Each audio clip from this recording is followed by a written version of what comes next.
عليكم يا منصور. وعليكم السلام ورحمة الله وبركاته. أهلا يا سعيد. لحظة بس أحط السبيكر. كيف حالك وكيف صحتك؟ الحمد لله بخير، ربي يسعدك. أحتاج مشورتك يا أخي لو فاضي أكلمك. لا تفضل، لسه دوبي ركبت السيارة حتى ما ربطت حزام الأمان. يا أخي زوجتي متعباني نفسيا والله. خير إن شاء الله. سلامات؟ إيش فيها؟ تروح لأمها كثير. وهل أمها بخير طيب؟ أمها مريضة وكبيرة. فهمت عليك. يا أخي لكن البيت يتأثر أحيانا. طيب تستأذن قبل ما تروح؟ إيوه تستأذن دائما. يعني هل تقصد بهذا يعني إزعاجك بزياراتها المتكررة لأمها ولا شيء؟ لا والله. أجل لا تظلمها يا أخي. لكني أتضايق أحيانا يا أخي. لا ما يحتاج تتضايق، من يعني خليك طبيعي تماما. طيب إيش أسوي أجل؟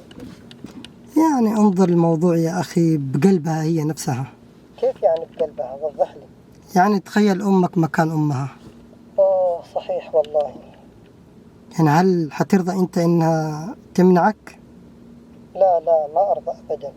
زوجتك تشعر بالمثل، تحس بالمثل.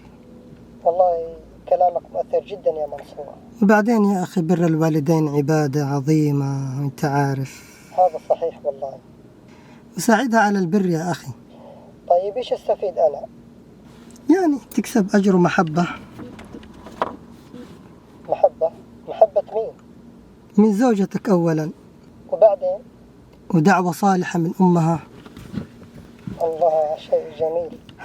والرحمة داخل البيت. صدق إني أحيانا أقسو عليها بالكلام. لا استبدل الكلام والقسوة بالرفق. يعني إيش أقول لها مثلا؟